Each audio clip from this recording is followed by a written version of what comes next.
Bonjour les amis, j'espère que vous allez bien sous le regard béni de Dieu. Pour aujourd'hui, nous allons toujours continuer sur les thèmes comment faire pour ne pas devenir fou pendant ce confinement. Alors aujourd'hui, je laisse la place au pasteur qui va nous parler de la langue. Alors, nous allons continuer notre réflexion sur comment ne pas devenir fou pendant ce confinement. Hier, on a parlé de la maîtrise de soi et aujourd'hui, on va aborder un autre sujet, c'est la langue. La langue est un des organes de notre corps les plus dévastateurs, les plus destructeurs. La parole de Dieu nous offre beaucoup de conseils dessus. Jacques a écrit dans le chapitre 3 de son épître, justement, bon nombre de paroles qui peuvent ici nous aider à mieux gérer justement cette langue. Vous savez, Dieu est toujours dans cette idée d'être un pédagogue pour nous, de nous enseigner à grandir et à nous développer. Alors que nous dit Jacques ici dans le chapitre 3 ? On n'aura pas le temps de lire le paragraphe ensemble, mais je vous invite à le lire chez vous, à partir du verset 5.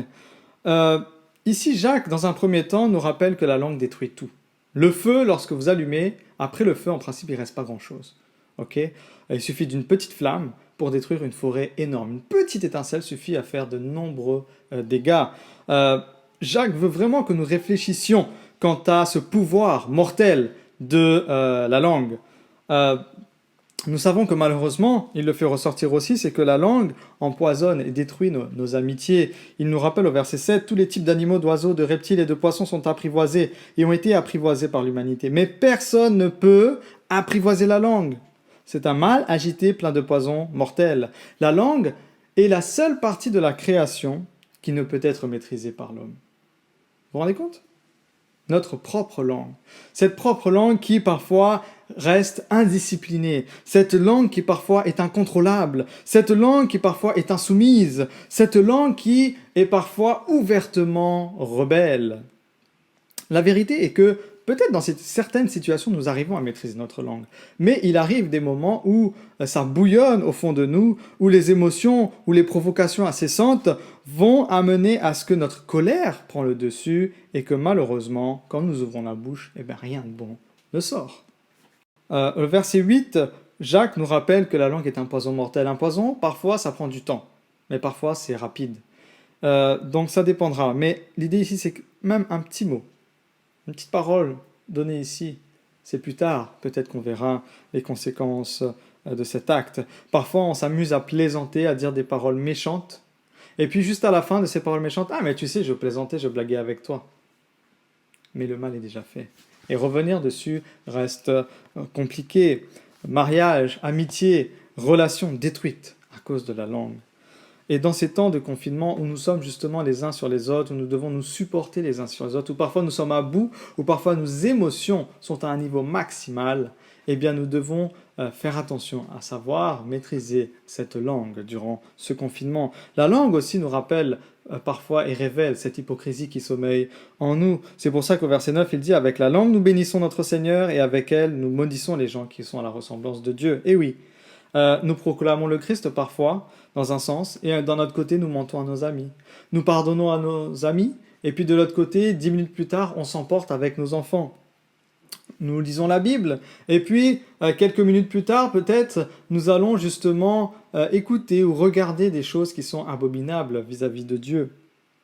Nous menons cette bataille contre la langue, et nous allons la mener jusqu'à la mort.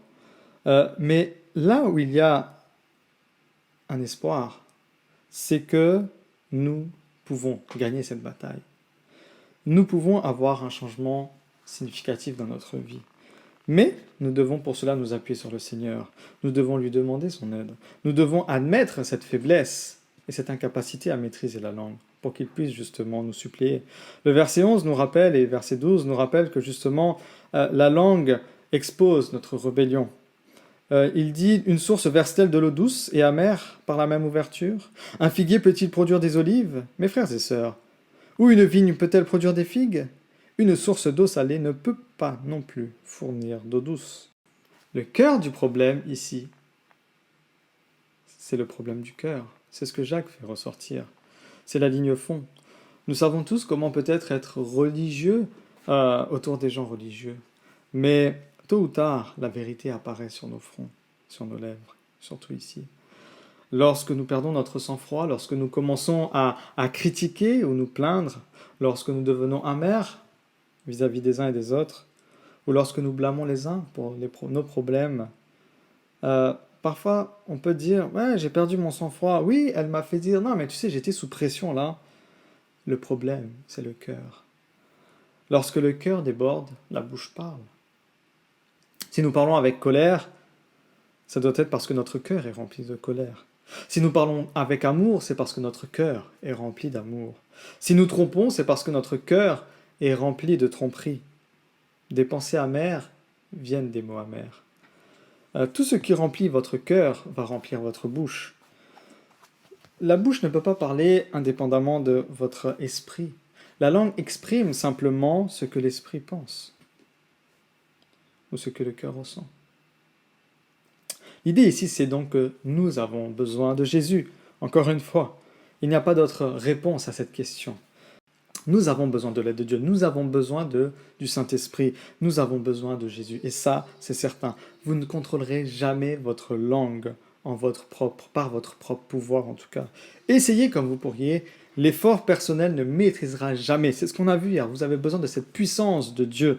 Seul Jésus peut remplacer la haine dans mon cœur par le doux arôme de sa grâce. Seul Dieu peut me changer de l'intérieur. Personne d'autre ne peut le faire, ni même moi.